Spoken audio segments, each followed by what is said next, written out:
kayak sebuah laboratorium atau laboratorium besar gitu kan, alam itu. Dan dia emang dia alam itu menyediakan semua kebutuhan kita. Kita bisa mengakses, kita bisa mendapatkan oksigen yang sangat banyak, kita bisa mendapatkan sumber makanan, atau ya simpelnya misalnya kita nanam cabai, kita dapat cabai kayak gitu.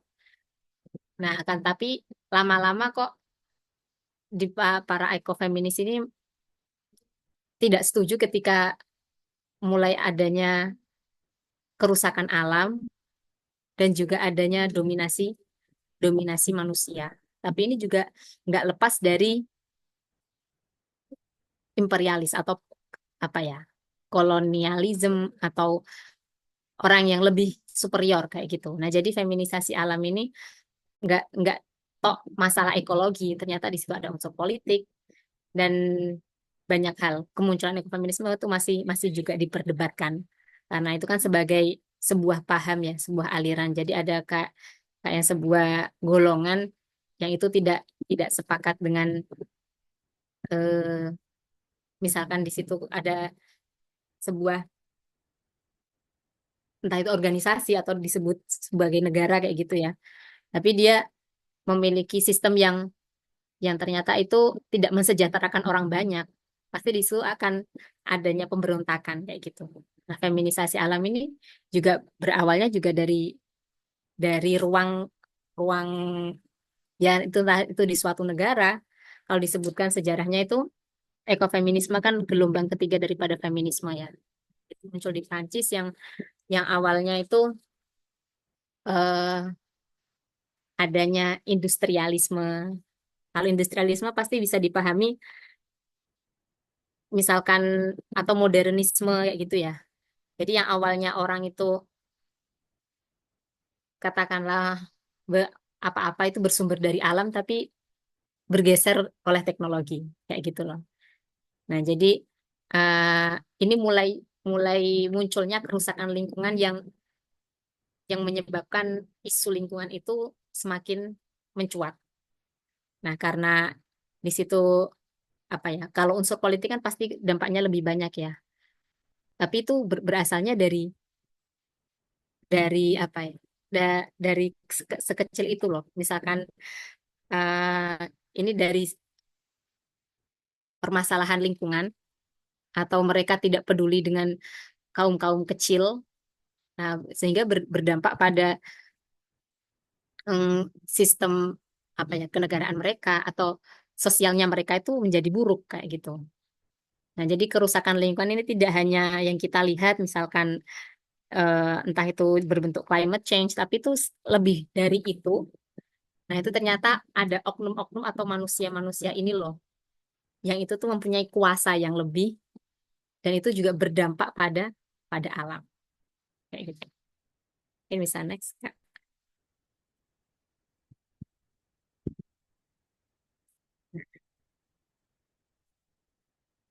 Nah, jadi dari permasalahan itu, kerusakan lingkungan yang kita taunya sebatas, em, misalnya ada pencemaran udara, pencemaran air, atau misalnya deforestasi, kayak gitu kan. Nah, tapi kita ini melacak kenapa sih orang-orang itu melakukan itu, kayak gitu. Nah, jadi kalau saya menyasar dari tulisan ini,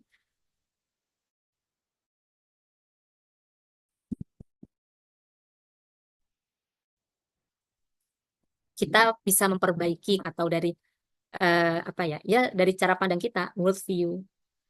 Nah, kalau misalkan tadi saya sempat mendengarkan apa ya, salah satu, kayak podcast ya, podcast dari salah satu dosen, memang yang menjadi apa ya, akar dari permasalahan itu adanya sudut pandang yang keliru kayak gitu loh. Jadi dari benak kita, bukan kita membuang sampah. Enggak, tapi kita udah ada, eh, di dalam pikiran kita, kita udah adanya disharmonisasi. Berarti disharmonisasi kan nggak harmonis. Kalau harmonis itu kan artinya seimbang. Nah, kayak gitu. Nah, itu jadi kita sudah dari alam bawah sadar kita itu, eh, kita menjadi perusak kayak gitu loh. Kita ingin berkuasa saja itu sudah salah satu ciri. Nah, ciri kalau kita ini berpotensi untuk merusak lingkungan kayak gitu. Nah, kemudian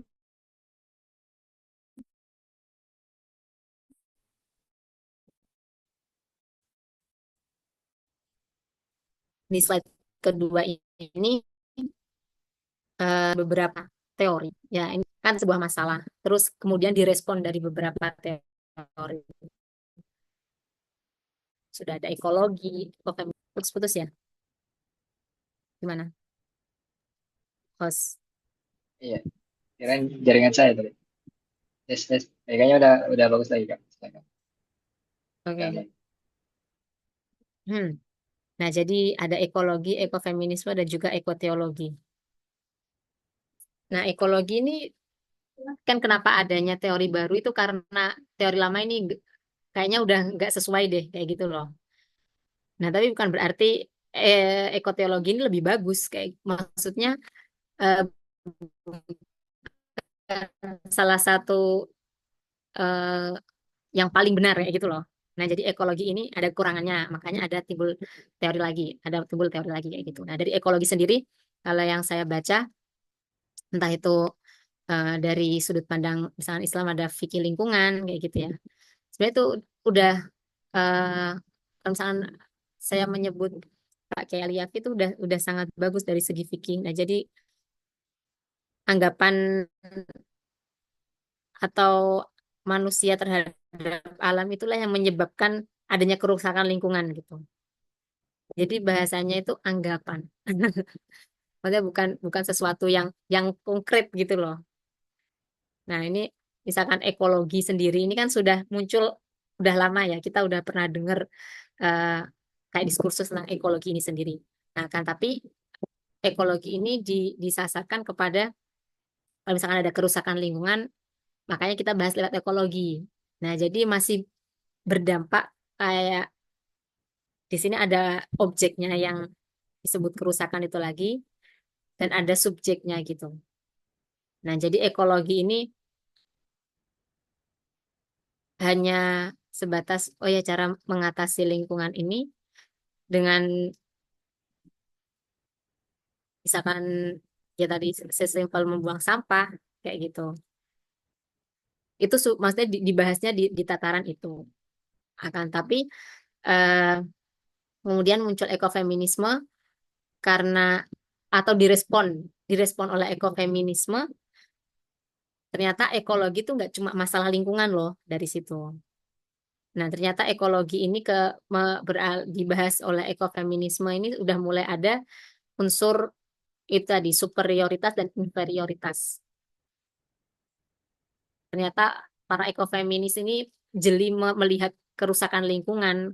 Ternyata kerusakan lingkungan ini disebabkan ada para para penguasa ya, para penguasa yang ingin mendominasi, ingin nafsunya yang eh, atau hasratnya dalam diri seseorang itu ingin menguasai suatu entah itu imperialisme atau misalkan yang di di Prancis dan itu bergerak di Inggris di Amerika sendiri itu ya karena sebuah politik kayak gitu.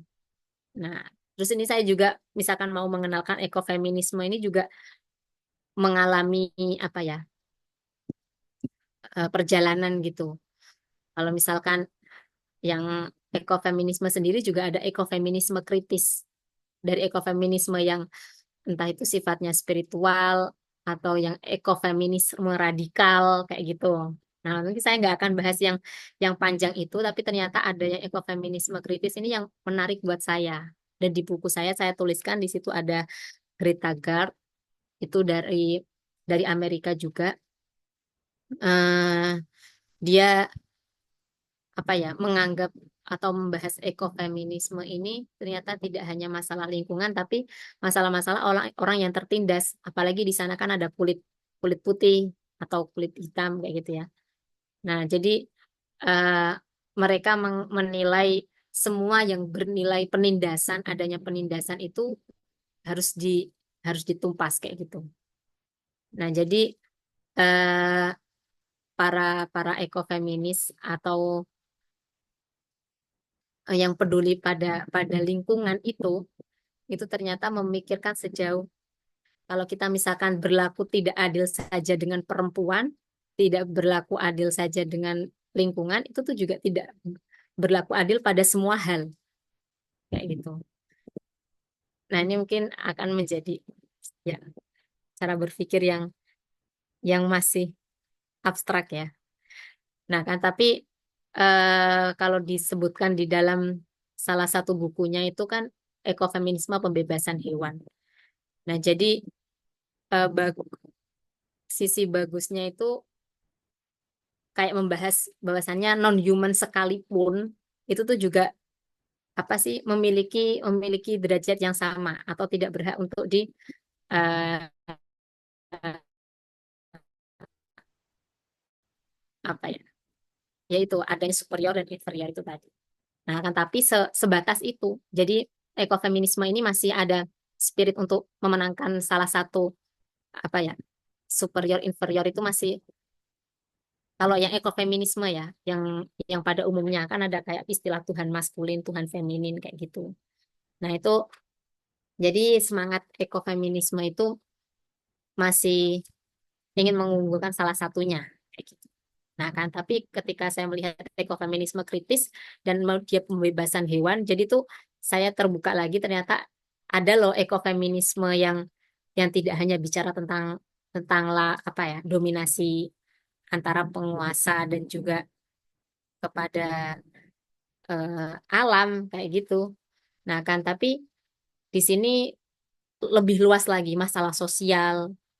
Nah, sehingga di sini saya merasa, menurut saya ya mengambil kesimpulan dari ekofeminisme kritis ini ada kaitannya dengan ekoteologi kayak gitu. Nah, jadi direspon lagi, maksudnya tuh kayak gitu, direspon lagi oleh ekoteologi karena apa? Karena di ekoteologi ini kan juga mengharapkan adanya keseimbangan eh, dan di sini ada unsur kalau kita misalkan mengatakan ekoteologi itu jadi ada sudut pandang agama, ada sudut pandang spiritualitas yang itu apa ya berlaku universal kayak gitu ekoteologi ini. Nah, kalau saya menuliskannya coba. Nah, saya merangkumnya, saya menulis di halaman 7 kalau nggak salah itu. Di halaman 7 kalau misalkan kita baru berbicara ekologi, nah ini ingin menyelesaikan masalah banjir. Nah, sedangkan kalau kita eh, dengan ekofeminisme, ya kita ingin mengutamakan feminismenya atau masih ada spirit mengunggulkan salah satunya. Nah, jadi kalau ekologi fokus pada objeknya, pada banjirnya, ekofeminisme fokus dengan salah satu yang ingin diunggulkan. Akan tapi kalau ekoteologi itu memiliki spirit yang keseimbangan tadi, harmoni tadi. Nah, jadi eh, ekoteologi itu sudut pandang agama atau di sini saya lebih spesifik menunjukkannya ada paradigma tauhid yang dinilai bisa menjadi apa menjadi solusi daripada kerusakan lingkungan itu. Kayak gitu. Nah, di sini ada saya mengutip dari Murata sendiri. Nah, everything in the macrocosm is reflected in the microcosm. Nah, jadi makrokosm itu apa? Nah, ini kalau kita makrokosmos ini kalau kita bicara bumi itu juga direfleksikan sama mikrokosm itu manusia. Dan antara manusia dan bumi itu dimanifestasikan apa ya melalui metakosm. Nah, jadi itu dia tidak bisa terpisah lah bahasanya di sini tuh. Nah, jadi itu ada korespondens. Nah, saya mengambilnya di situ. Nah, kalau ketika kita bicara kayak hubungan kan ini ya ekoteopolaritas ini fokusnya kepada relasi. Nah, jadi relasi apa? relasi manusia dan alam. Nah, tapi kalau ekoteologi ternyata nggak cukup sampai situ. Nah, jadi ada eh, agama. Agama itu kalau kita menyebutkan ya, yang dimaksud di dalam agama itu ya teologis atau ketuhanan itu sendiri. Nah, jadi kita bersumber pada yang satu, misalkan manusia dan alam ini kan diciptakan oleh Allah, diciptakan oleh yang Maha Pencipta gitu. Nah, jadi kita berusaha karena kita sudut pandangnya ini sebagai seorang muslim ya gitu ya, seorang muslim atau kita berbicara dari segi agama Islam. Nah, jadi kita percaya bahwasanya agama Islam ini yang paling tepat untuk menyelesaikan kerusakan lingkungan kayak gitu. Kita mempunyai statement itu gitu. Sedangkan kalau misalkan kita berbicara tentang ekologi, kok ternyata nggak cukup, ekofeminisme nggak cukup kayak gitu.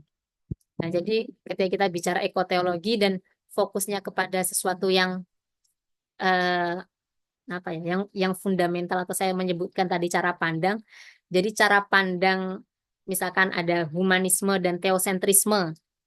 Nah, kita punya sudut pandang teosentrisme ini kayak gitu loh. Jadi misalkan kalau kita berbuat baik menurut kita itu cukup untuk kita. Apa ya maksudnya tuh kayak kita sudah menilai itu baik. Misalkan para imperialisme tadi ya mungkin dia tetap punya punya tujuan baik ya. Dia ingin apa ya meningkatkan misalkan di negara tersebut mensejahterakan atau enggak bukan mensejahterakan apa ya sebuah tanda kemajuan kayak gitu. Nah, tapi di apa ya di sudut pandang seorang muslim ini nggak cukup ternyata itu entah dia nggak membahas tentang nafsu, nggak membahas tentang hati kayak gitu ya. Nah, jadi mereka nggak punya sudut pandang itu gitu. Nah, jadi kalau misalkan kita bicara ekoteologi ini, kita humanisme itu nggak cukup, tapi kita eh, mempunyai sudut pandang atau worldview teosentrisme. Kayak gitu. Next. Nah, ini. Nah, dari ekologi, ekofeminisme, dan ekoteologi. Nah, kita tetap kembali kepada tadi ya, tujuan dari kenapa ekoteopolaritas ini, masalah yang tadi manusia dan alam itu terpisah. Kita mempunyai, karena manusia dan alam itu memiliki perbedaan. Perbedaan dan yang mengakibatkan dia bisa memutuskan untuk melakukan apa ya, misalkan membuang sampah sembarangan, misalnya kita simpelnya kayak gitu. Nah, jadi kita gimana sih biar orang itu tidak melakukan itu kayak gitu loh. Nah, jadi kita membuat sudut pandang dari kita menarik ke belakang. Nah, ini ada ekologi ilmu yang membahas tentang hubungan manusia dan alam. Nah, ini saya kasih bold itu kita tetap membahas tentang hubungan loh. Ekologi ini tetap juga kita sangat perlu di tataran ekologi ini. Terus ekofeminisme apa atau aliran yang memiliki spirit membebaskan perempuan dari superioritas laki-laki berdasarkan pada permasalahan lingkungan. Nah, kalau misalkan saya yang ekofeminisme yang Vandana Shiva itu juga dia juga berangkatnya dari hmm, tetap kapitalis. Maksudnya tuh ada penguasa yang apa ya? Dia mungkin memperjuangkan eh, di negaranya atau kapitalismenya itu sehingga mengorbankan entah kalau di Vandana Shiva itu kan di India ya kalau nggak salah itu. Jadi yang akhirnya mung- mungkin lahan hijau itu menjadi nggak ada sehingga para para perempuannya itu melakukan kayak punya melakukan gerakan bareng-bareng perempuan itu memeluk memeluk pohon kayak gitu di apa sih yang menandakan bahwasanya ekofeminisme di situ muncul. Nah, itu waktu di India tuh kejadiannya kayak gitu.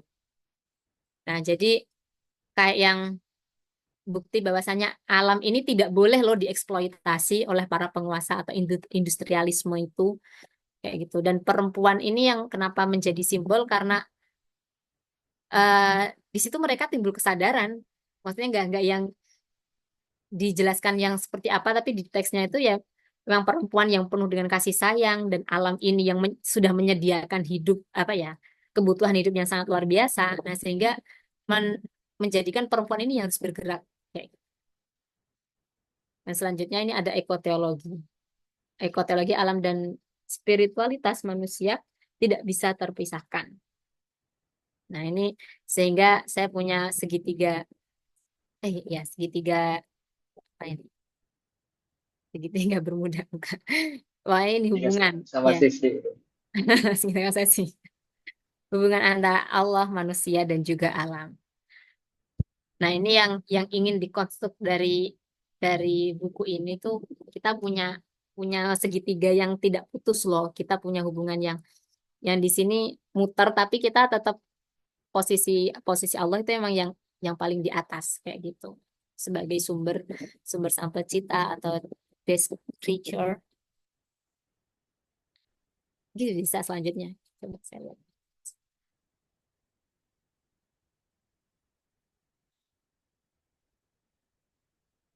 Nah ini juga ini mulai ini teman-teman boleh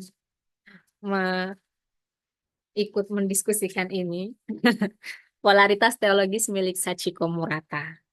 Nah, jadi polaritas teologis itu dibahasnya hanya hanya sedikit menurut saya di bukunya Murata itu. Akan tapi terejawantahkan dengan pemahaman-pemahaman selanjutnya seperti eh, tiga realitas dan di situ juga membahas tentang nama-nama Tuhan. Kan memang kalau kita jangan bicara emang ekofeminisme Sachiko Murata itu gimana? Apakah dia ekofeminis kayak gitu kan? Sedangkan dia membahasnya itu Hmm, lebih memang memang memang unsur tasawufnya juga dominan di situ. Nah, di sini saya juga menemukan kalau kalau paradigma tauhid yang misalkan nanti disarikan atau lebih dikhususkan itu juga akan mengerucut pada oh ya tasawuf ini juga sebagai solusi loh kayak gitu. Dan tidak bisa dipisahkan juga Sachiko Murata ini juga dipengaruhi oleh tokoh tasawuf yaitu Ibnu Arabi. Makanya kenapa polaritas teologis dan juga realitas tunggal ya tiga realitas itu muncul ya karena ini hubungan yang nggak akan terpisahkan gitu. Kalau misalkan Ibnu Arabi kan malah kalau kita bicara tasawuf dia eh bukan anal hak apa ya? Fazi orang tasawuf juga nih.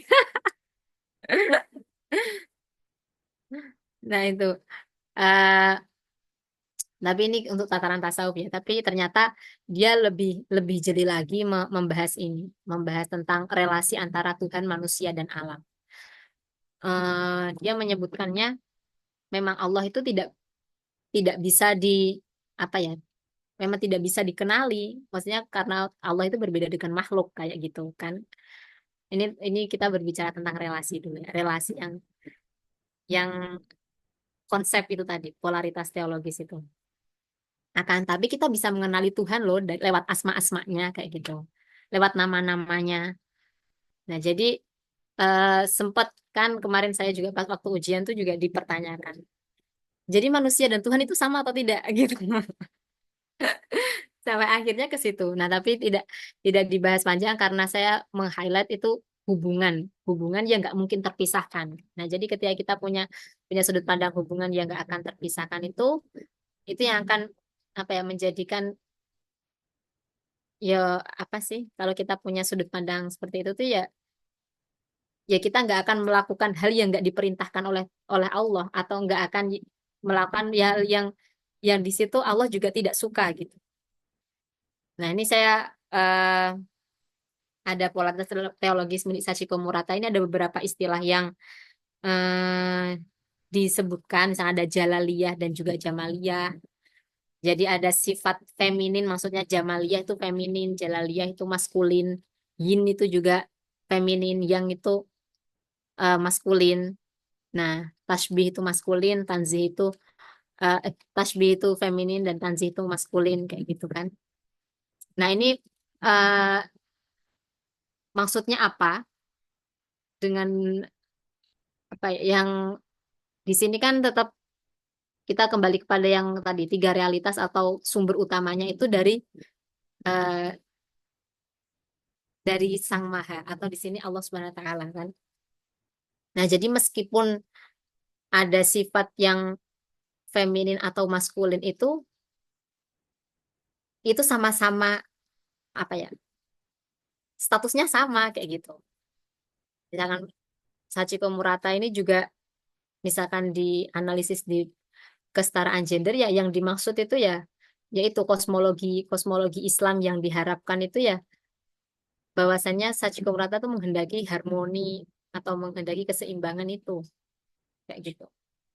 Nah, jadi dari sifat Jamal dan Jalal ini menunjukkan baik feminin maupun maskulin itu tetap saling keterkaitan loh, tidak ada yang lebih inferior atau superior kayak gitu. Nah, jadi kenapa ini bisa dijadikan sebagai antitesa ya, atau misalkan solusi daripada kerusakan lingkungan itu, ya misalnya simpelnya tadi tidak harmonis hubungannya, sehingga kita menghendaki harmonis daripada pemahaman ini, kayak gitu, Jamal dan juga Jalal. Nah, saya mungkin di sini mulai menunjukkan apa ya, salah satu ayat yang saya ambil di dalam penelitian saya itu tentang bahwasanya semua makhluk itu bertasbih kepada Allah. Baik. Nah, di sini salah satunya Al-Hadid ayat 1 Subhanallahi ma fis samawati wal ardh wa huwal azizul hakim. Kayak gitu. Nah, di sini kalau misalnya secara arti atau di sini ada tafsir Kementerian Agama, semua semua semua ciptaan itu bertasbih kepada Allah. Nah, itu untuk menjaga kesuciannya. Nah, terus lebih jauh lagi ada Profesor Yunan Yusuf mengungkapkan ada kata ma sabbahalillahi ma fis samawati wal ard. Nah, itu menunjukkan bahwasannya manusia, non manusia, berakal dan nggak berakal itu semuanya bertasbih atau tunduk kepada Allah. Nah, jadi eh, dengan pemahaman yang kayak gini, kita jadi yang diharapkan tuh bisa apa ya, bisa berpikir bahwasanya oh semua ciptaan ini tuh apa ya? Kalau misalnya Allah kan juga mengungkapkan semua ciptaan itu tidak ada yang Allah tidak akan menciptakan eh, makhluk yang atau ciptaan yang sia-sia kayak gitu. Nah, jadi kalau sudut pandang teosentrisme atau yang ekoteologi itu ketika kita berpikiran semua makhluk itu sama dan juga eh, kita punya punya landasan atau punya pegangan yang daripada teologis ini itu menjadikan kita untuk berpikir dua kali ketika kita entah entah mau membuang sampah, maksudnya yang akan berdampak pada ke situ kayak gitu. Soalnya kita ya kalau misalkan kita apa membuang sampah nggak pada tempatnya, itu kayak mungkin kita sudah tahu kan kita kan kadang udah tahu tapi kita tetap melakukannya kayak gitu loh. Nah, jadi eh, pemahaman teologis ini kayak bisa menjadi pengendali kita kenapa kita itu memang tidak melakukan kerusakan alam kayak gitu. Nah, jadi di sini eh, polaritas teologis yang dimaksud itu adanya keberpasangan, kesalingan, dualitas komplementer. Nah, sebenarnya Sachiko Murata tuh menyebutkan dualitas komplementer. Jadi sifat yang yin dan yang atau eh, sifat feminin dan juga maskulin itu kan sesuatu yang kebalikan. Akan tapi dia saling melengkapi, itu tidak mungkin terpisah. Nah, itu yang dia disebut polaritas teologis itu. Nah, konsep yang mempertahankan semua entitas yang berbeda. Oke. Nah, ini nih ujungnya. Nah, ini saya juga sebenarnya punya PR. Kenapa saya membuat bentuk kayak gini? Saya belum terkonstruk ketika ketika ujian waktu itu. Nah, jadi kayak yang jadi hubungan manusia Allah dan alam itu seperti apa sih kayak gitu. Nah, ini saya coba merefleksikan bahwasanya memang semua itu apa ya? Dilingkupi atau kita pada lab, yaitu di alam semesta atau di laboratorium yang besar itu. Nah, ini lingkaran yang melingkupi semuanya ini atau teosentrisme itu dari Allah Subhanahu wa taala. Atau yang sudut pandangnya ini loh, ini tauhid ini. Dan kemudian ada manusia, manusia yang itu juga manifestasi daripada Allah dan juga ini ada alam yang sebenarnya ini tidak bisa terpisahkan loh. Tapi ini memiliki apa ya? eh, Manusia ini tetap ada perbedaannya gitu ketika dihadapkan dengan alam. Nah, saya ini juga membacanya, saya tulis di halaman berapa?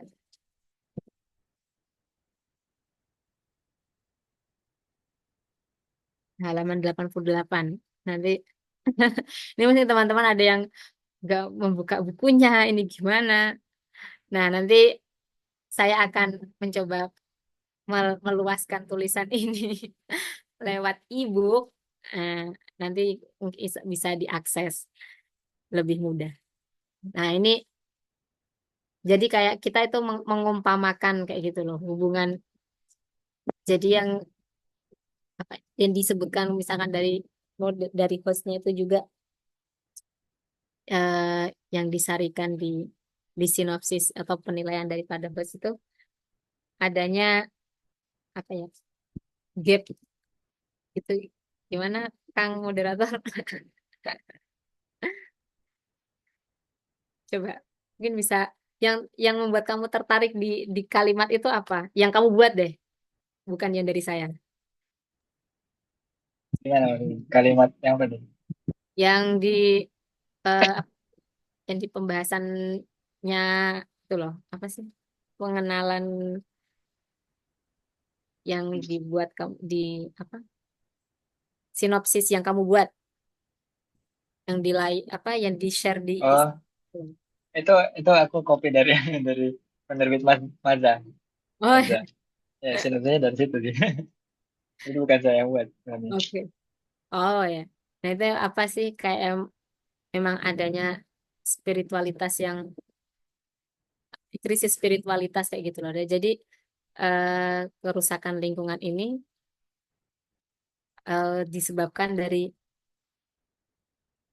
kayak ya krisis spiritualitas berarti itu relasi antara manusia dan juga Allah dan juga alam ini sedang dipertanyakan kayak gitu. Nah, di sini tuh di halaman 88 saya menyebutkan ada yang istilahnya pena dan juga alauh ini. Nah, jadi misalkan jika disejajarkan dengan sifat pengatur Allah, maka pen bersifat yin. Nah, jadi ini sebagai manusia, misalkan manusia ketika dihadapkan dengan eh, kuasanya kuasanya Allah, nah itu dia bersifat apa ya?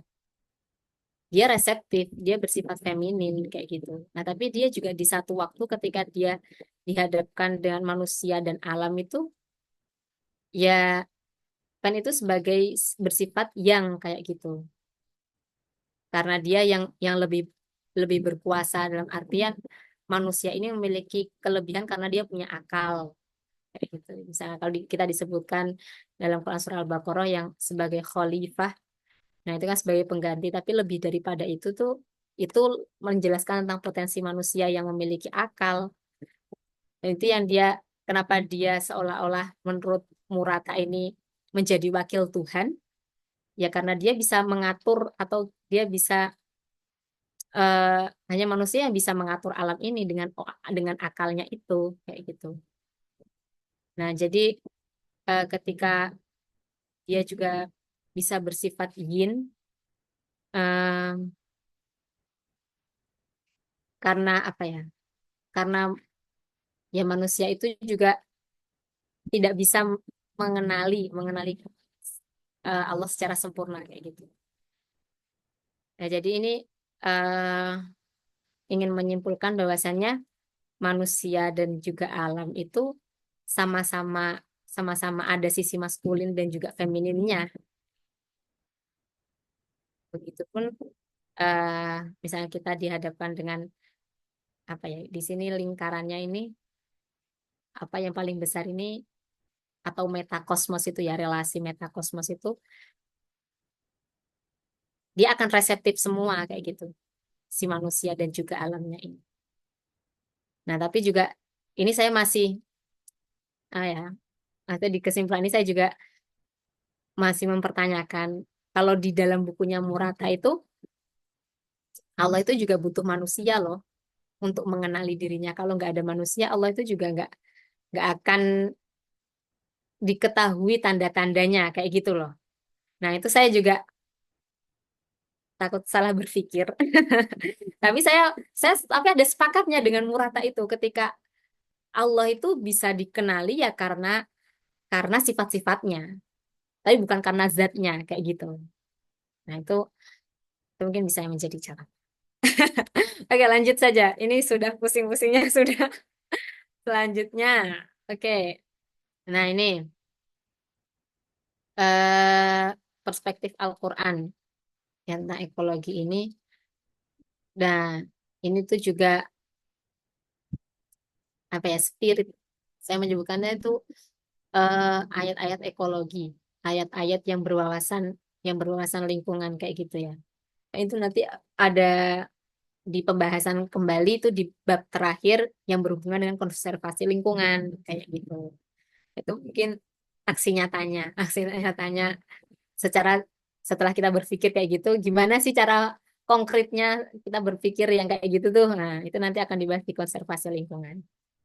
Nah, di perspektif Al-Quran ini, nah saya apa ya? Kalau misalkan dibilang prosesnya itu saya tematik, memang tematik ayat.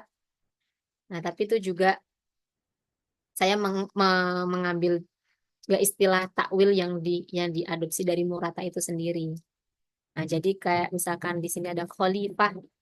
Nah, khalifah ini eh, pemaknaannya seperti apa sih? Nah, di sini jadi this is the human being as form of God. Nah, ini menurut Murata ini seperti dia mempunyai lah apa ya? Dia memegang apa ayat Al-Qur'an ini. Nah, itu yang akhirnya menyimpulkan bahwasanya manusia ini sangat sangat luar biasa. Entah itu dengan potensi hatinya juga dan juga potensi akalnya. Nah, sehingga khalifah ini yang dimaksud itu yang bermaksud untuk menguji dan memberi penghormatan kepada manusia untuk mengatur alam. Ini dari khalifah itu sendiri. Nah, tapi kemarin saya juga di eh, koreksi oleh Prof. Darwis, kita bisa melihat dari ayat 29-nya. Nah, jadi kita bukan lagi berbicara tentang pemimpin atau pengganti, tapi memang yaitu potensi yang dimiliki oleh manusia itu sendiri. Nah, selanjutnya ada Quran Surah Az-Zariyat. Ya, ini tentang apa sih? Berpasangan. Nah, jadi saya apa namanya membahas tentang ekotopolaritas ini tentang tentang pasangan yang bahwasannya semua itu berbeda tapi berpasangan kayak gitu loh. Misalkan makanya Murata itu juga ada yin dan yang di situ ada apa sih simbol putih dan hitamnya itu tapi yang tidak selamanya putih atau putih itu putih sendiri, hitam sendiri enggak, tapi yaitu yang menyimpulkan sebagai simbol bahwasanya itu tuh selalu tidak bisa terpisahkan kayak gitu. Nah, ini secara umum kelompok ayat 47 dan 49 masih berkaitan dengan penciptaan langit dan bumi. Nah, ini dari Murata lagi, rather a great variety of pairing and relationship actually exists. Nah, terus selanjutnya ada Quran surat Hud. Nah, ini ada eh apa namanya? Istakmarokum.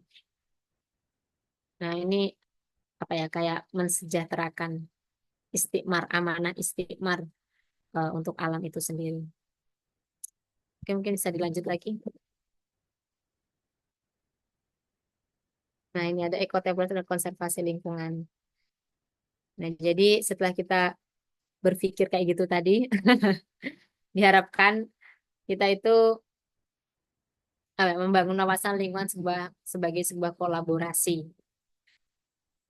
dan juga ada membangun kesadaran lingkungan dan penghormatan terhadap alam dan polaritas konservasi lingkungan berwawasan gender, responsibility dan juga ada aksi praktik ekonomi. Nah, jadi itu kayak yang menariknya di sini, ternyata ketika kita apa ya, berbuat baik terhadap alam itu juga dimulai dari misalnya kita menyadari bahwasannya semua makhluk ini diciptakan Allah dengan desain yang sangat baik dan juga saling melengkapi dan semuanya itu juga tunduk patuh kepada Allah kayak gitu ya. Jadi yang pada akhirnya merenung saja itu sudah sebagai bukti kalau kita hmm, peduli terhadap lingkungan kayak gitu loh. Jadi berpikir dua kali dulu sebagai manusia yang punya akal itu juga apa ya, yang akhirnya kita itu yang mengharapkan keseimbangan. Misalkan kalau tadi dikaitkan dengan perbuatan yin dan yang itu kita nggak fokus kepada bagaimana maskulinnya dan juga femininnya, tapi itu oke, relasi ini akan selamanya ada dan nggak bisa terpisahkan kayak gitu harapannya ya. Nah, jadi kalau misalkan di sini ya aksi praktis eco healing. Nah, ini juga hmm, ya mungkin teman-teman ada yang relate dan nggak relate ketika kita sebagai mahasiswa PKU. Mungkin di sini ada banyak ya beberapa yang PKU, ada tadabur alam itu sendiri. Nah, itu yang disering digaungkan oleh Prof Nasar juga, entah itu ekosopi atau apa atau ya ekoteologi sendiri itu. Nah, itu juga yang akhirnya terefleksikan sampai ke situ gitu, sampai ke tadabur alam. Nah, itu dimulai dari pemahaman bahwasanya kita itu selalu tidak akan terpisahkan antara tadi Allah, manusia, dan juga alam. Dan akhirnya kita bisa apa ya, merefleksikan kita tadabbur alam. Kalau Fauzi praktiknya gimana kemarin? Barangkali beda sama saya kan, barangkali udah mulai berbicara dengan burung apa gitu. Kemarin kita dilatih ini, napas kelinci, ngobrol sama air, daun, dan macam-macam. Kayaknya Ya, masih mirip kayaknya. ya, ya sama-sama. Nah, mungkin teman-teman yang di sini ada yang berpengalaman atau kenapa kalian menjadi seorang pecinta alam deh. Sebagai pecinta alam tuh sebenarnya tuh sangat sangat spiritualis sekali kayak gitu loh. Nah, saya juga itu menyebutkan di dalam buku saya bahwasanya saya juga mengalami apa ya, pernah tadabur alam juga di Amerika.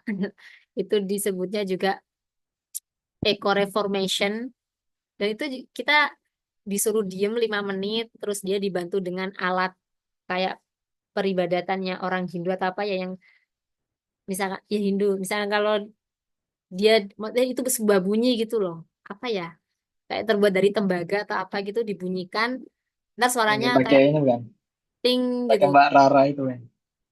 Iya, Rara, apa kan, pemanggil hujan, apa, penangkal hujan ini. Bawa terus diputar-putar ada airnya bunyi. iya, iya. Masa Mbak Rara sih? Tapi nggak, saya belum ini. Yang di sirkuit itu kan ya. Nah, itu maksudnya praktek seperti itu juga dipraktikkan di sana kayak gitu. Nah, jadi kayak coba kita kita merasakan merasakan bahwasanya alam itu juga hadir di sama seperti hanya kita kayak gitu. Maksudnya kan yang itu berbentuk meditasi atau sebenarnya itu sangat sangat diperlukan gitu kalau dihadapkan dengan permasalahan yang ada pada hari ini. Maksudnya eh, entah itu industrialisasi atau apa yang akhirnya menjadi masalah yang nggak masalah ya. Maksudnya itu ya emang emang ada pada hari ini kayak gitu loh. Sehingga orang-orang itu mungkin lebih akhirnya memilih untuk ikut pelatihan yang di alam, entah itu yang di sungai atau bersama orang-orang pecinta alam, itu dia punya sudut pandang yang lain. Saya kemarin baru mengikuti, enggak sih, mengikuti kelas lah. Nah itu dia juga yang buka kelas untuk umum, eh, siapa yang ingin ya pokoknya menjelajah alam dan itu kayak menggugah kesadaran gitu lah, menggugah kesadaran kita bahwasanya kita itu bersahabat loh dengan alam loh. Cukup aja sampai situ, enggak yang dia harus memungut sampah terus dibuang sampah dikumpulkan kayak gitu, enggak. Tapi emang apa ya, menghargai atau menyadari ya keberadaan alam dan juga manusia ini bersama-sama kayak gitu. Gitu. Misal masih ada lagi ya? Apa ya? Terakhir.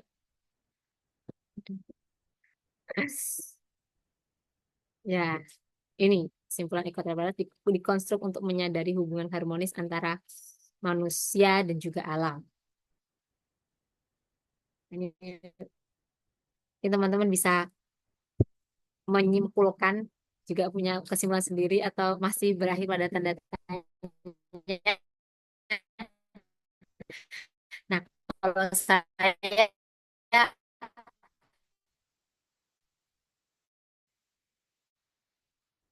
menyajikan yang sembari antara alam kita mungkin ya karena kita juga teosentrisme dan juga berlandaskan pada Al-Quran, ya ini juga yang akhirnya mengambil atau kita apa ya, berangkat dari ayat kayak gitu. Ini saya di Quran surah Az-Zariyat. Oke, sekian. Baik, Alhamdulillah. Oh, tanya. Nah, Wow. makasih kayaknya ini udah ada yang bertanya gitu. Cuma saya merespon sedikit ya. Saya agak ini apa soal Jalaliyah dan Jamaliyah gitu ya. Terus dengan kalau didekati dengan tafsir ya atau dengan ayat, Ya. tadi disebut ada ayat sabahalillahi ma fis samawati wal ardi kan ada. Nah, setelah saya cek cek lagi di Al-Quran, dulu di pop.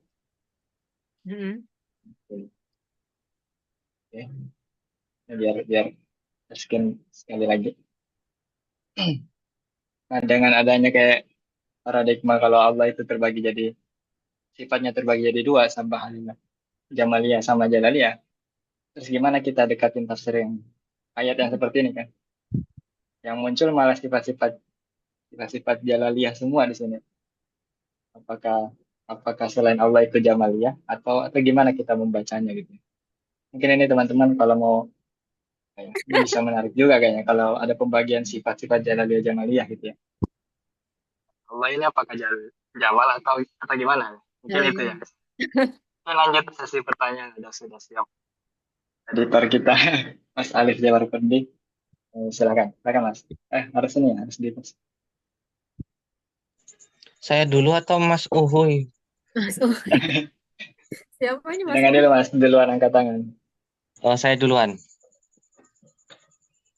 Ya, Oke, halo. terima kasih atas kesempatannya Fauzi. Terima kasih penyampaiannya Asania Zahro. Dan selamat sudah menerbitkan buku dari tesisnya. Seharusnya saya dapat gratisan kayaknya. Oke, saya akan bertanya beberapa hal Beberapa nggak? terkait itu. Karena uh, actual saya itu menulis tentang ekologi juga di saat S1 untuk skripsi. Jadi isu ini menjadi salah satu isu yang cukup concern saya ikuti bahkan sampai sekarang mungkin.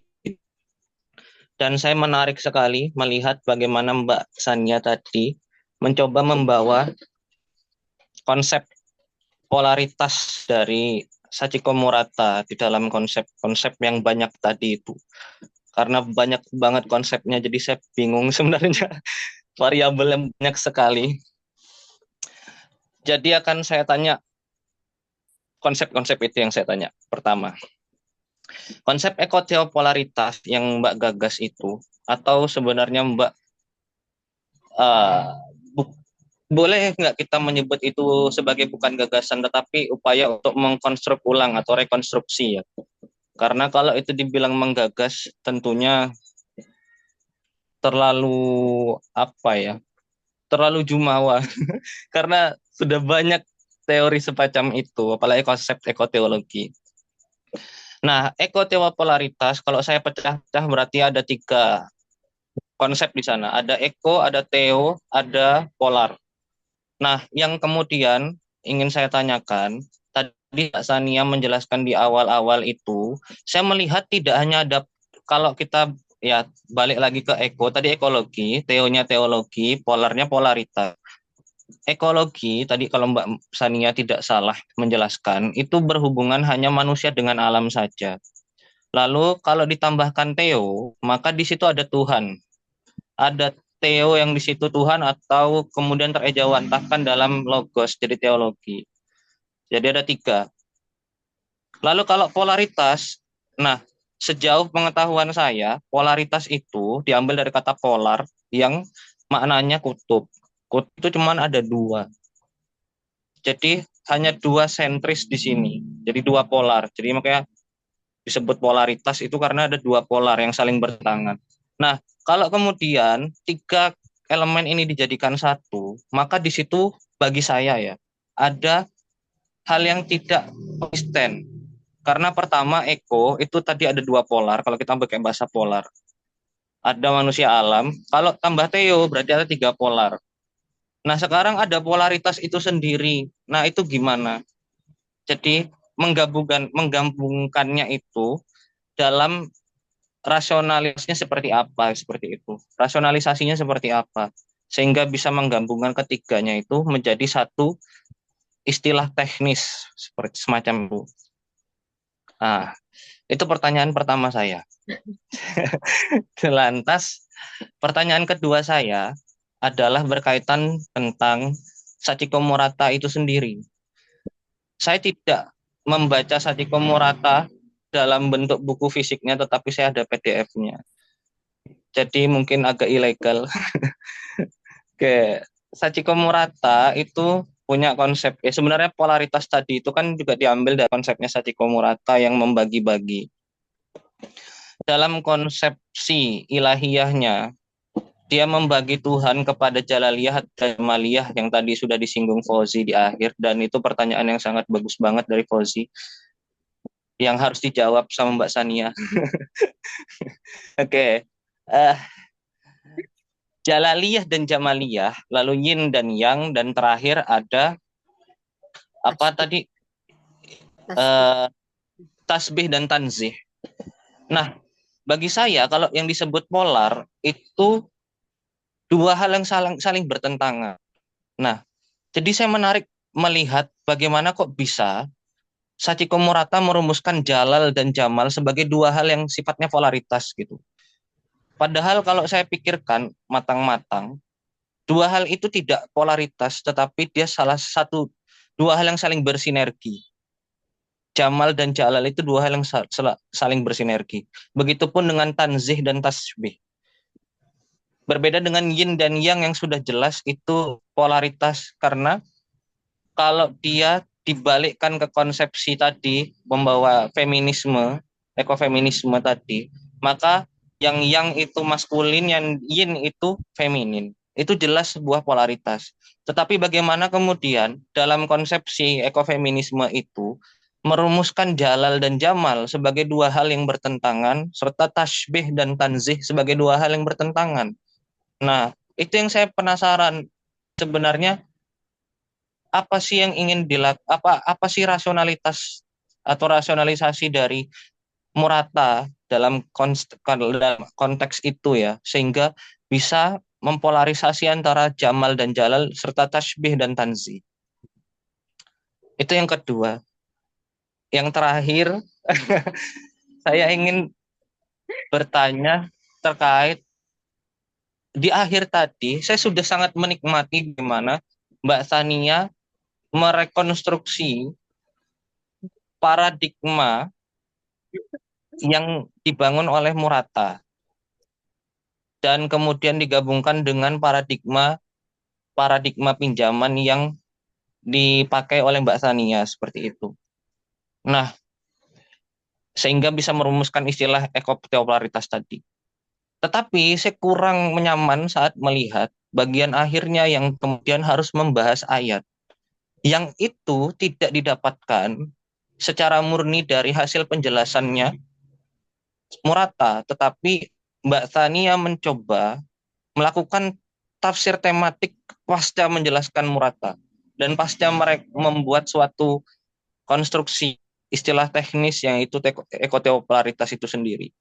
Nah, di sana ada apa ya bahasa yang saya itu jumping epistemology gitu. Jadi ada lompatan epistemologis di sana. Jadi ada ketidaksinambungan. Kenapa kita tiba-tiba harus mengkaji ayat itu secara tematik dan hubungannya dengan Murata apa gitu. Seharusnya kan yang kita kejar adalah apa sih yang menjadikan jadi landasan Murata dalam mengkonstruksi paradigmanya seperti itu. Tentu kalau kita melakukan tab tematik di akhir, saya jadi curiga kalau itu adalah upaya untuk mengaitkan Murata dengan tradisi tafsir. Padahal Murata itu lebih lekat dengan tradisi tasawuf. Kalau dilacak gurunya, Murata itu punya dua guru yang sangat berpengaruh terhadap dia, yang kita mungkin semuanya kenal, yaitu ada Izutsu, dan satu lagi ada Nasr, Sayyid Husain Nasr. Nah, yang kemudian harusnya dikejar adalah apakah Izutsu punya pengaruh terhadap cara berpikir Murata saat menjumpai misalnya teks-teks keagamaan Islam. Karena Izutsu sangat terkenal dengan teori semantiknya seperti itu. Ataupun Nasr yang sangat lekat dengan kosmologi dan tasawuf, sehingga apakah itu juga punya pengaruh besar terhadap cara berpikirnya Murata. Karena kalau tidak salah ada 3 buku ya punyanya Nasr itu yang berbicara tentang lingkungan atau tentang alam. Salah satu yang paling terkenal itu adalah Man and apa ya? Nature. Ya, Man and Nature, Crisis of Spiritual Man in Modern apa gitu. Pokoknya antara kayaknya itu deh judulnya. Ya itu aja sih pertanyaan saya. Terima kasih. Mantap. Udah langsung 3 nih. Soalnya tadi konsep Trinitas semua tadi yang muncul, jadi pertanyaan jadi ikut 3. Ini mau lanjut dua nanya selanjutnya atau langsung dijawab, Kak? Sebentar, dengerin dulu aja. Sampai nanti lupa. Oke. Jadi Enggak, Mas mencari Uhuy. realisasi, rasionalitas berpikir ya. Boleh coba di ini yang Mas Uhu itu. Halo, oke. Terima kasih Mas dan Mbak. Sebenarnya saya nggak ingin bertanya, cuma ingin menanggapi terkait ekologi ini. Pertama tadi yang ditampilkan di slide ya, yang pertama ketika ngomongin ekologi, ekofeminism dan ekoteologi, ngutip sebuah kalimat berbahasa Inggris, everything in the macrocosmos is reflected in the microcosmos, and both microcosmos and macrocosmos manifest the metacosmos. Agak sangat berkontradiksi kalau dia pakai manifest the metacosmos. Kalau harusnya sih manifest from metacosmos, karena nggak mungkin mikrokosmos, makrokosmos itu bermanifestasi ke metakosmos. Ini salah, memang typo atau memang literalnya seperti ini, saya juga nggak tahu. Yang memang harusnya yang metakosmos bermanifestasi pada aspek-aspek mikrokosmos dan makrokosmos. Karena nggak mungkin dari yang sesuatu yang menjadi akibat, dia manifestasi kepada sebab. Kalau mikrokosmos, makrokosmos kan akibat. Sebab musabibul asbabnya kan metakosmos. Nggak mungkin kan dari akibat dia menjadi manifestasi kepada sebab itu. Itu yang perlu diperjelas juga, saya. Itu the metakosmos atau from metakosmos. Terus yang kedua, dan sangat kontradiksi lagi kalimat bawahnya juga. The goal of the seeker is to integrate the three realities. Yang saya ini malah pengen pertanyaan, ini tauhidnya ahadiyah atau wahidiyah? Kayak gitu. Karena beda, kalau ngomongin Ibnu Arabi, ngomongin Sachiko Murata, kita harus meninggalkan Asy'ari. Nggak ada makhluk dan kholik. Kata Arabi, Tuhan itu absolut. Kalau Tuhan itu absolut, dia tidak terbatas.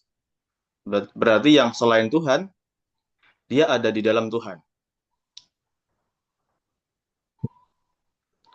Karena yang selain Tuhan punya batas, sedangkan Tuhan tidak terbatas. Itu. Dan ini punya kontradiksi uh, pada bagian akhir. Ini ngomongin teosentris, tapi ujung-ujungnya antroposentris. Menurut pembacaan saya, karena dilihatnya di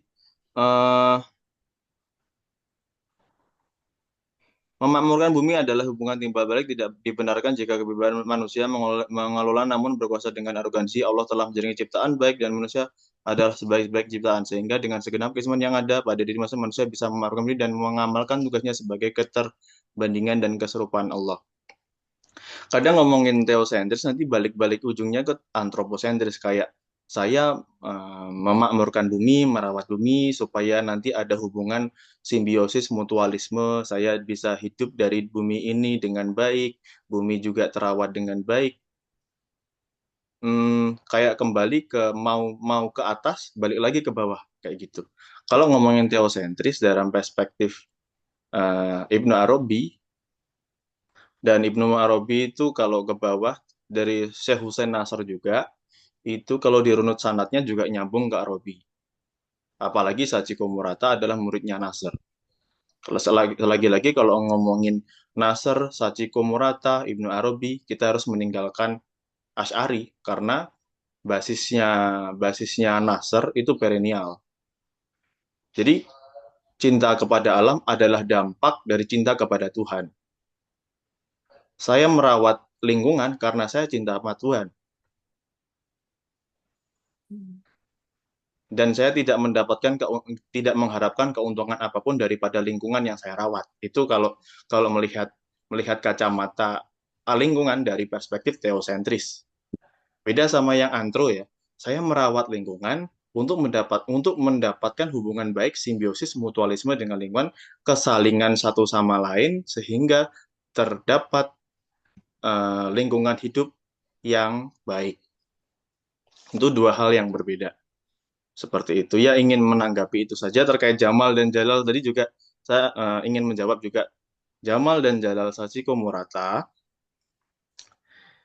kalau kita lihat nama-nama Tuhan yang 99 nama itu, dalam 99 itu dikategorikan menjadi dua.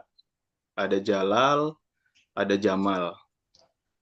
Contoh kalau Jalal, Al-Aziz, kemudian Al-Jabbar, Al-Mutakabir, dan lain-lain.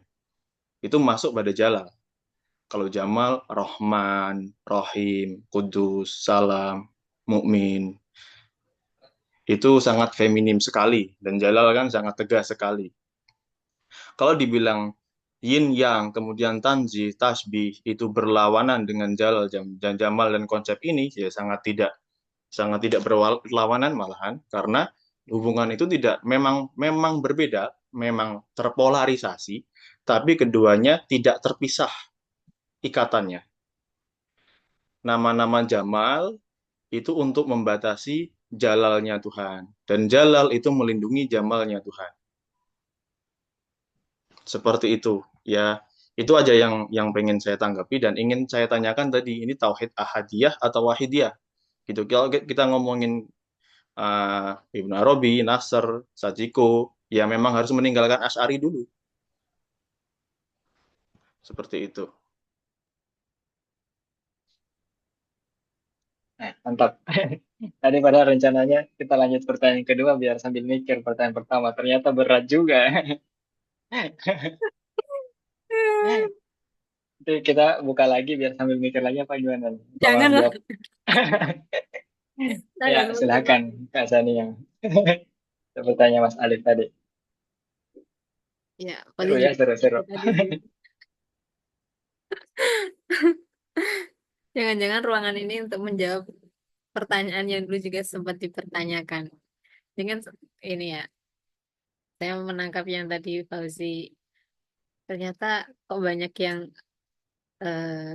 jalal ya, apa namanya, nama-namanya, nama-nama Allah yang disebutkan gitu. Nah ini saya belum menemukan yang di di Muratanya ya, tapi saya dapat referensi ini dari hmm, Prof. Darwis kalau nggak salah waktu itu. Yang kalau misalkan Allah itu kan terdiri dari sifat yin dan yang, atau misalkan jalal dan juga jamal. Akan tetapi eh bahasanya gimana ya? Kayak Allah Allah itu punya punya sisi jalalnya kayak gitu. Eh, ya entah itu dari dari yang menjadikan pemahaman kita sehingga kita punya apa ya? Punya pembatas atau Allah itu yang lebih berkuasa atau misalkan pada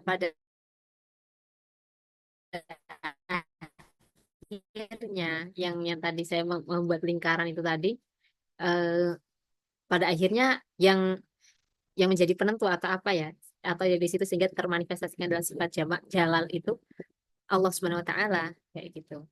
Nah, tapi saya belum mengkaji secara tafsirnya untuk membandingkan. Jadi misalkan jumlah jalalnya lebih banyak berarti disimpulkan sebagai Allah itu berarti jalal dan bukan apa ya, ya lebih dominan jalalnya seperti itu.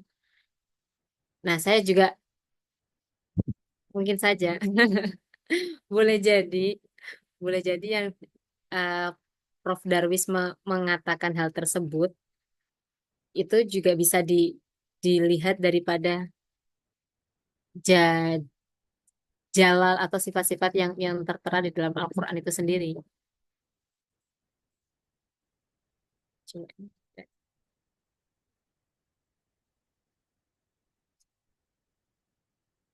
Atau misalkan eh, kita bisa mengenali Allah itu dengan dua sifat, jalal dan juga jamal. Akan tapi kita kan juga mempunyai apa ya pemahaman bahwasannya Allah itu tidak bisa dikenali yang tadi pada akhirnya itu hubungannya adalah tanzih. Nah, mungkin saja ini bisa apa ya dijadikan bahwasannya eh, jadi Allah itu jalal ya, misalkan simpelnya kayak gitu. Tapi kita juga tidak bisa langsung berkata seperti itu kayak gitu loh. Nah, kalau misalkan tentang yang jumlah jumlah kalimat atau jumlah tadi ya nama-namanya ternyata lebih banyak itu, nah itu berarti saya perlu melihatnya lagi. Tapi saya eh, teringat ketika Prof. Davis itu mengatakan juga mempertanyakan itu. Jadi atau pas saya waktu di HIU itu eh, orang saya kan di komen, kenapa kamu menyebut Allah itu dengan subjek he kayak gitu. Padahal kalau misalnya kalau kamu menghendaki ini seimbang, dia juga boleh kamu sebut she loh, kayak gitu. Nah, makanya jadi beliau itu menyarankan lebih baik kamu menyebutkan God, nggak usah pakai eh, kata ganti, kayak gitu. Nggak usah pakai pronoun, iya nggak sih? Nah, tapi saya juga disuruh berhati-hati sama eh, ada namanya Dokter Sayat Hosen Kamali itu, ya beliau juga muridnya Nasr. beliau juga mewanti-wanti saya eh, tentang Jalaliyah dan Jamaliyah ini. Yang benarnya seperti kayak Fauzi. Jadi kayak yang menyimpulkan bahwasanya ketika kita menilai Allah itu Jalal dan juga Jamal, jadi kayak kita ini tidak ada apa ya, tidak ada jaraknya dengan Allah kayak gitu loh. Nah, jadi jangan sampai ada kesalahan berpikir kayak gitu. Nah, maksudnya ya eh, Dr. Hussein Kamal itu mengatakan hal tersebut ketika saya berbicara tentang pronoun daripada Tuhan. Nah, jadi tetap eh, jadi saya menyimpulkan dari komentar-komentar tersebut memang ya kalau saya mengambil istilahnya dari Murata ya itu banyak kalau kita sudah mendekatinya dengan zatnya berarti kita tidak bisa mendekatinya perihal zatnya Allah kayak gitu. Jadi tetap tetap Allah yang maha agung, tidak ada yang lain. Gitu. Jawab nggak? Masuk, masuk, masuk. Ada Kalau yang tadi ayat yang saya tampilkan tentang kata-kata yang sabbahalillah, yusabbihulillah, kata-kata ayat-ayat itu aja sih, jadi nggak seluruh Al-Quran. Nah, kata-kata yang muncul sabbahalillahi, yusabbihulillah itu apa? Asmaul Husna yang muncul itu Jalaliyah. Tapi memang kayak butuh penelitian yang lanjutan. Tapi makasih kalau tadi Pak Darwis keren juga. Lanjut Kak. Alif ya. Pertanyaannya 3. Nafas, bernapas, bernapas. Oh, Berat-berat ini. pada pertanyaan lagi ya. Iya, jadi Semoga ini apa terjawab. nggak harus ada kebenaran di sini. Jadi Ya, dari lempar um, sudut pandang aja gitu. Alif ini ya Kalau tadi enggak, itu ada tentang Jamal dan Jamal ya kayaknya tetap ada berkaitan dengan itu nggak sih yang akhirnya eh terus kok bisa disebut polaritas padahal polar itu dua dan misalkan ada sifat tasbih tanzih atau misalkan kalau yin dan yang pasti polar gitu ya tadi Alif ya. Tapi kenapa kemudian Jalal dan Jamal itu menjadi polaritas padahal itu tetap apa ya? Itu sesuatu yang dualitas kayak gitu. Nah, kalau misalkan Kalau tadi menurut jelasannya Mas Uhuy Mas Uhuy, itu kan dualitas yang saling, kalau bahasanya di kutipanmu tadi itu kan both are correspondence seperti itu. Jadi dua-duanya saling berkorespondensi. Maka sebenarnya definisi polaritas seperti apa yang ditawarkan oleh Murata? Karena kalau polaritas itu dua hal yang bertentangan. Kalau dia bertentangan, apakah dia akan berkorespondensi atau beresonansi satu sama lain? nah, itu dia. Kalau Itu Murad sih.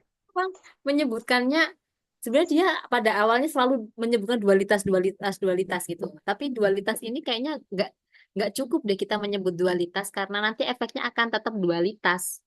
Dan padahal Murata tuh tetap tetap bicara sebenarnya ini tuh dualitas tapi tidak bisa terpisahkan. Nah, kayak gitu.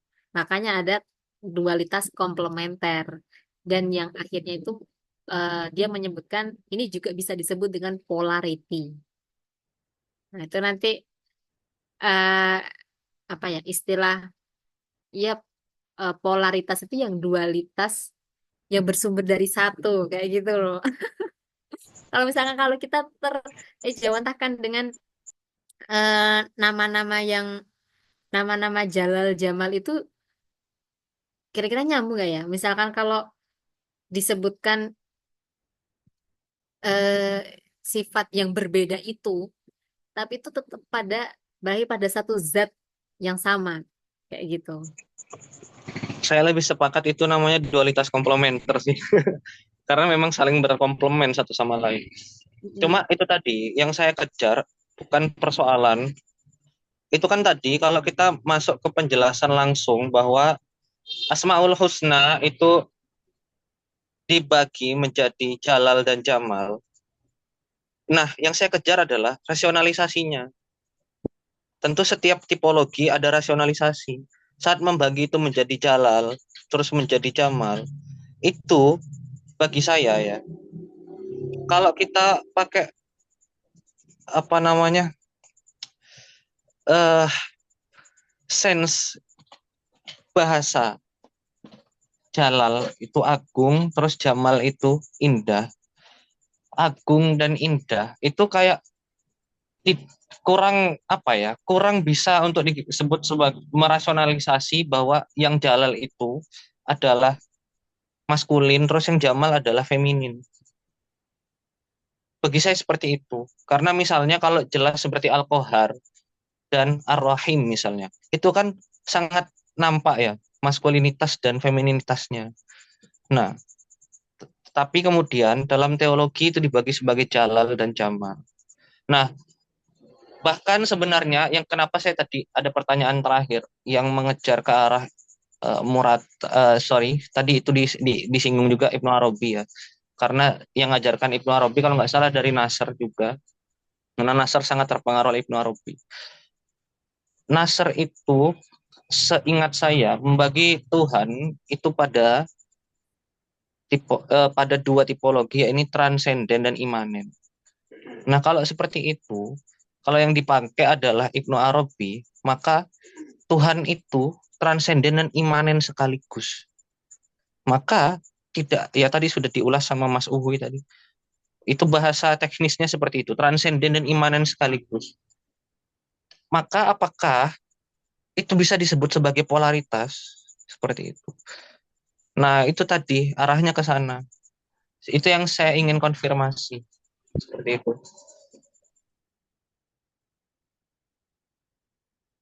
Kalau saya membaca di bukunya, eh, memang kalau istilah yin dan yang itu kan diperoleh dari buku I Ching atau yang tadi disebutkan salah satu bukunya juga Isuzu.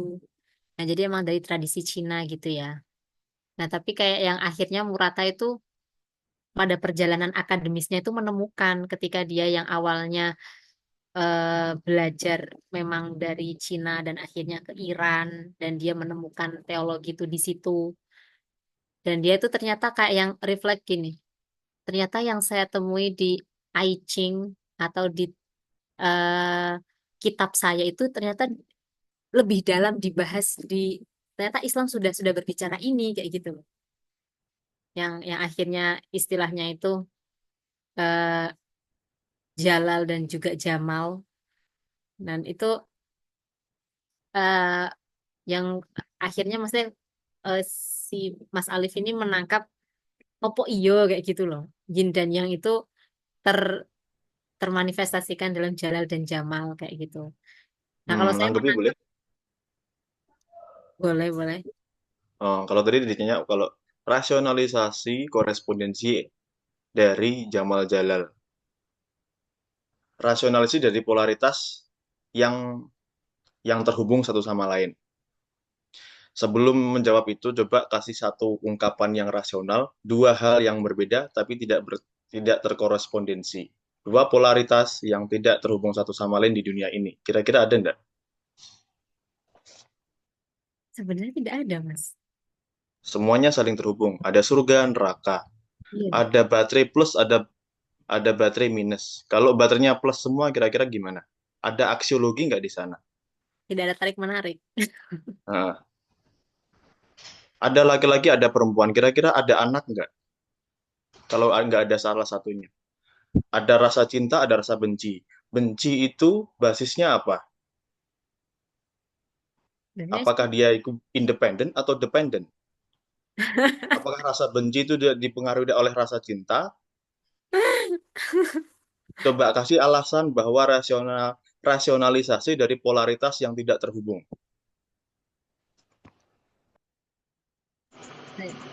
maksudnya kenapa kenapa saudara aja saudara? Maksudnya eh, berarti Mas Uhuy ini menangkap pembahasan saya bahwasanya awalnya itu dualitas, kemudian Murata munculkan bahwasanya nggak ada dualitas loh, nggak ada dualisme loh, kayak gitu ya.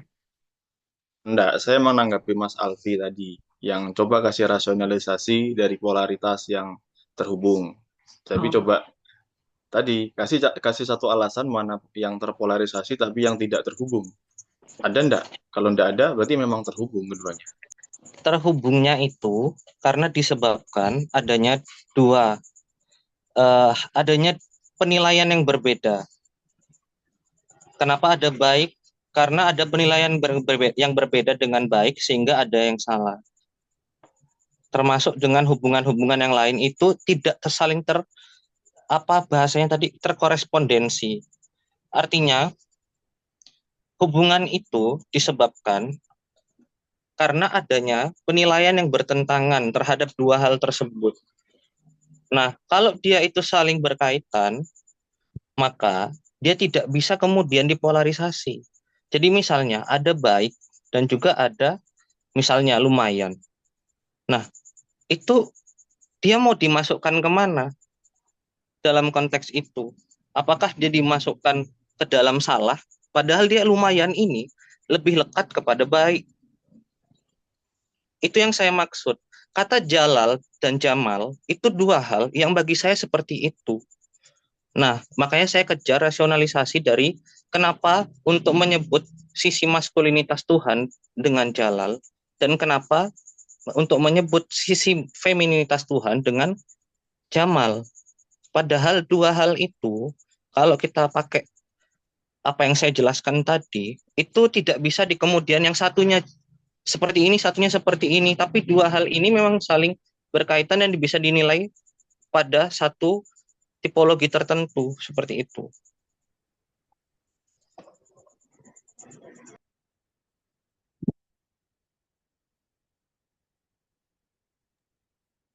Ya, jadi bedanya di situ ya, apa? Dua hal itu apakah dipisahkan oleh pembatas, kalau dia enggak ini, berarti dia yang satunya, atau dipandang dualitas itu ada keterkaitan, ada korespondensi. Nah, penilaian itu berkorespondensi itu gimana? Misalnya kalau dia enggak apa sih dulu, nah, istilahnya pendukung Prabowo atau pendukung Jokowi, itu korespondensinya gimana kalau seperti itu kan? Terpolarisasi orang-orang, apakah itu dipandang dengan korespondensi atau hanya dia jadi dua karena dipandang dengan ada pembatasan tadi? Itu menarik juga. Teman-teman yang lain silakan. Batasannya, gimana gimana? terpolarisasi. Konsep polarisasinya. Ya, nanti akan ini. Makanya tadi kalau dibilang itu dualitas yang komplementer, maka saya lebih setuju. Kenapa itu tadi? Karena kalau dia komplementer, ada satu komplemen yang dia itu memberikan dampak pada komplemen yang lain, makanya dia komplementer. Dia melengkapi. Nah, hubungan komplementer itu tidak bisa tidak bisa disebut sebagai polaritas nantinya. Karena kalau dia polaritas, dia kan saling bertentangan. Makanya ada plus minus tadi. Nah, kalau dia komplementer, emang kalau komplementernya plus bisa disebut minus. Seperti itu misalnya. Itu yang saya kejar. Makanya saya tadi ujungnya akan bertanya bahwa definisi polaritas itu sendiri apa bagi Murata? Oke.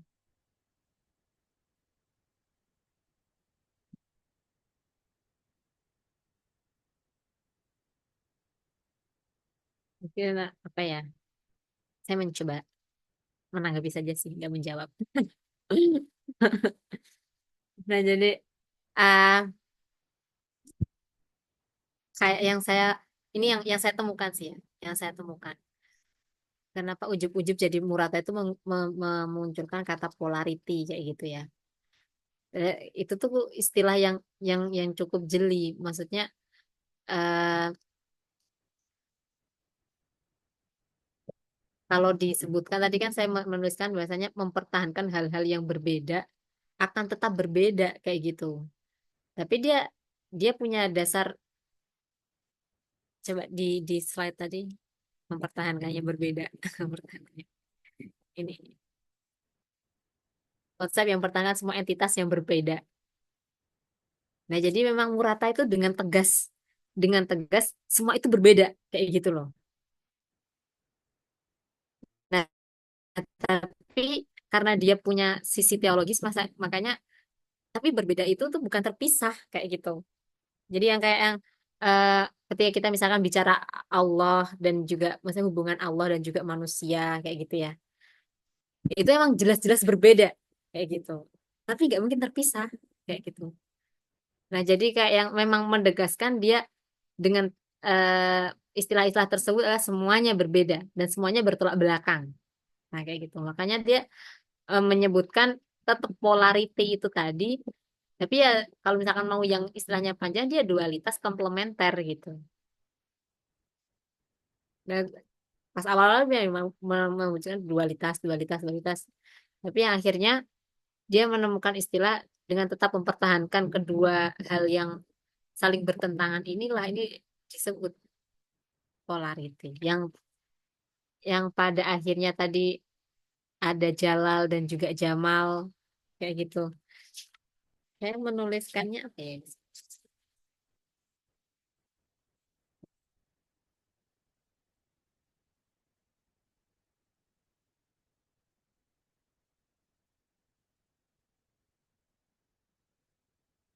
Hmm. Tadi ada sempat dependen dan juga independen ya. Konsep dualitas juga dibahas oleh Murata yang diambil dari Ibnu Arabi dalam hal relasi Allah dan juga kosmos. Pembahasan yang mendalam ini menunjukkan kejauhan dan juga kedekatan Allah dengan kosmos.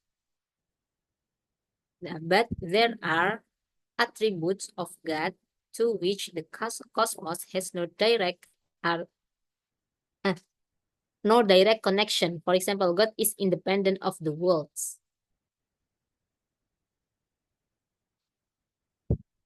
Nah, jadi kayak yang hmm, Jalal dan Jamal itu tuh jadi yang akhirnya juga bisa disebut dijelaskan lagi dalam hal tasbih dan tanzihnya kayak gitu.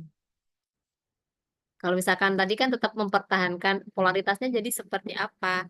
Tapi polaritas yang dimaksud itu yaitu tetap mempertahankan hal-hal yang berbeda. Kira-kira konsepnya kayak gitu Mas Alif. Beralih ke pertanyaan selanjutnya kali ya. Walaupun itu Coba. masih berkaitan sama pertanyaan sebelumnya.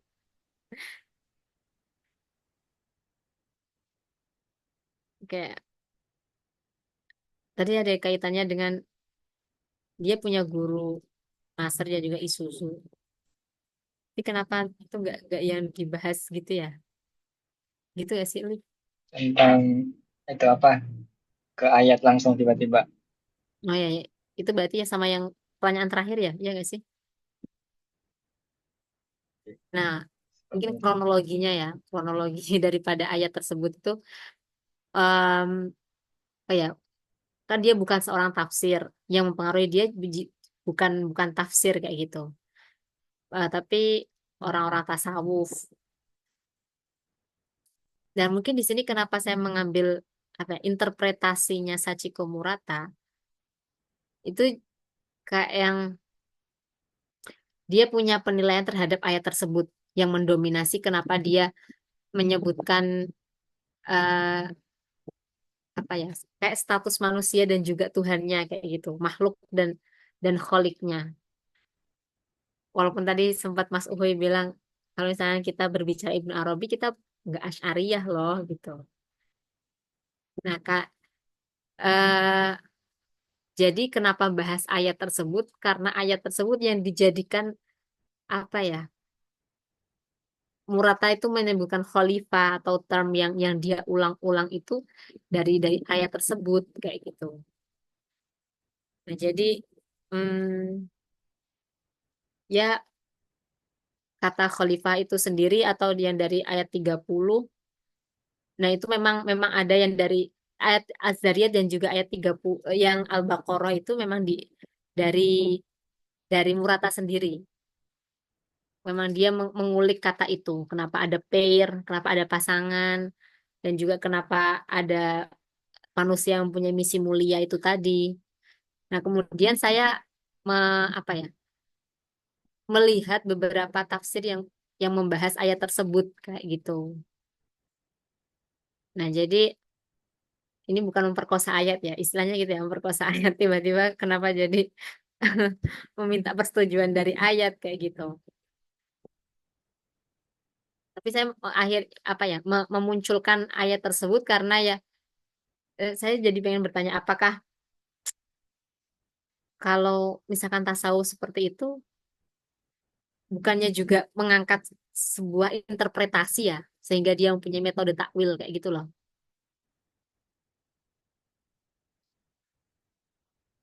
Nah, jadi ya itu.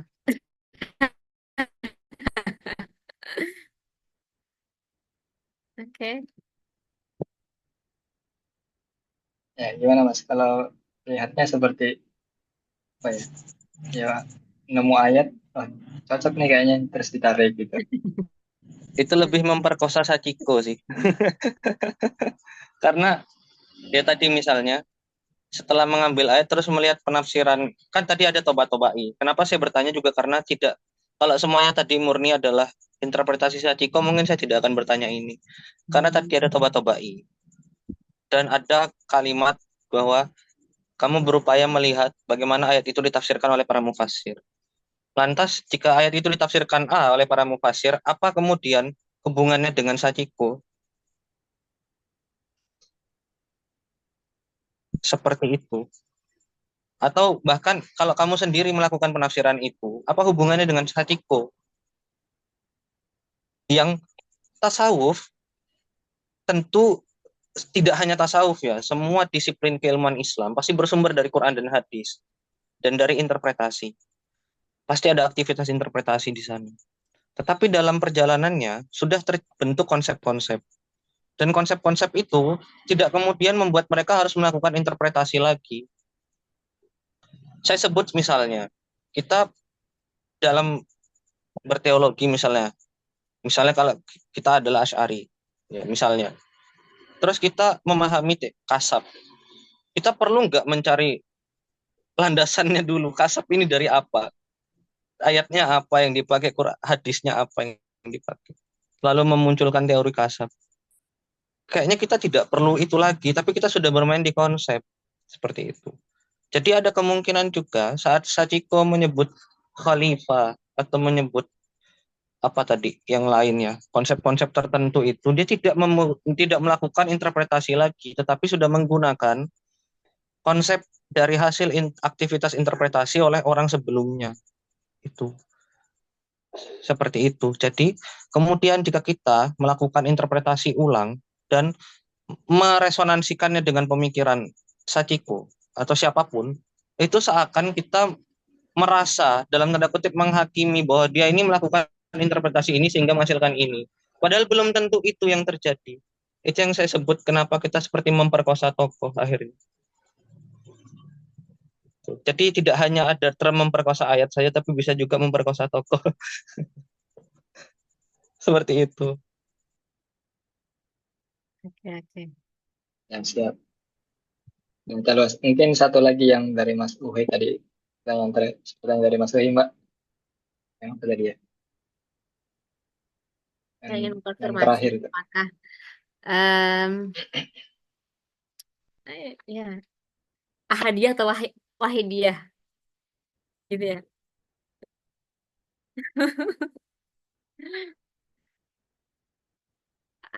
Oke. Boleh nggak sih? Ini jawab nggak tahu. Ya, saya pernah mendengar wahidiyah dan ahadiyah juga dari Prof. Nasar ya. Hmm, saya sih belum bisa memutuskan, Mas. Wahidiyah atau ahadiyah. Kalau saya pernah mendengarnya ya, ini mendengar saja sih. Coba nanti saya konfirmasi. Maksudnya saya sambil mencari. Kalau tidak salah, itu ahadiyah. Yes, Mas. Mas lagi saya bilangnya, Mas host aja deh. Uhe. Jadi tebakan sementara hadiah. Silakan itu. Iya kan ya? bahkan kan lahir dari kumpulan data yang tersimpan. Nah, itu nggak tahu nanti di dalamnya terproses atau tidak, atau orang ngambil data atau gimana. Tapi memang Iya. diskusi pertanyaan keren-keren tuh. Dan itu Ah, bisa apa ya, bisa membawa kita dengan kesimpulan yang lebih luas dan lebih dalam gitu, dan lebih terstruktur dan tajam kayaknya. Teman-teman lain ada yang lagi yang mau bertanya? Kalau enggak, ini sebenarnya jam 10, 2 jam ini. Ini Elbrand seringnya 2 jam memang. Nggak tahu kenapa. Teman-teman ada lagi? Kalau enggak, kita cukupkan. Terima kasih, Mbak Sania. Ada mungkin kata-kata penutup, Mbak? Closing statement. kata-kata menutup. Ya, terima kasih, terima kasih. Ini Nantikan sesi. e-booknya. Oh iya, nantikan e-booknya. Kalau sekarang ada di Oh ya, tadi websitenya kemarin sempat bilang ya. Al-Mazda. Apa, Kak? Mm-mm. Ya, kalau yang pengkritik, pengkritik terpilih, pengkritik terpilih nggak tuh. Nah, Oh iya. ini ada dua nih, ada dua. Insya Allah dua-duanya dapat. Ya.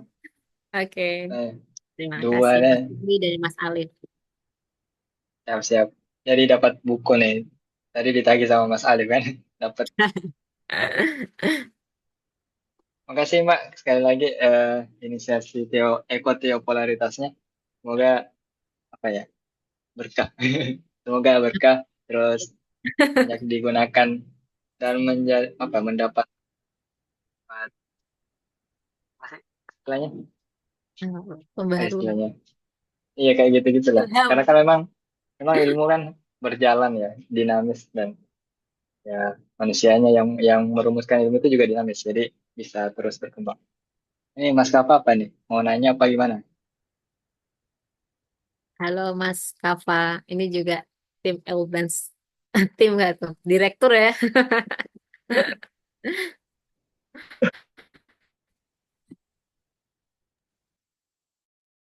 Boleh lah sepatah Nggak dua jadi, patah kata. nggak jadi. Bagaimana? Tadi disinggung loh apa calon penelitianmu yang ekohumanis itu ternyata Oh sudah ya, lewat. Karena ekohumanis terus lahir ekoteologis yang lebih mengungguli humanis tadi. Terus sekarang ekoteopolaritas. Tapi karena Anda datang telat, jadi nggak ada bisa respon. Nggak ada waktu. Gimana, gimana? Ya silahkan dilanjut. Nanti mungkin Ya, bisa. iya nanti japri-japri aja. Ya, makasih teman-teman yang sudah bertahan dan hadir mendengarkan. Ya ya. Pak. Ya, makasih lagi ke Mbak Sania dengan sejarah misalnya. Semoga tumbuh terus meninggalkan ya, sejarah-sejarah. makasih. Wah, bagus ya kata-katanya. Sampai Saya jumpa lagi ke diskusi selanjutnya. Oh iya, kita ini Elperasuk juga punya punya apa ya? Segmen untuk tulisan-tulisan teman yang mau nulis itu, tapi di Instagram. Ya, paling 10 slide, kurang lebih 600 kata. Ya, mungkin itu saja yang bisa kami sampaikan. Pertemuan selanjutnya nggak tahu apa. Jadi, tergantung ketemu ke materi. Apa ya? Terima kasih. Assalamualaikum warahmatullahi wabarakatuh. Waalaikumsalam warahmatullahi. nanti tolong ya Mas Ugi dan Mas Alif itu. Waalaikumsalam warahmatullahi Oh iya, wabarakatuh. boleh japri-japri tadi yang dapat buku. Ya, sudah. Thank you semuanya.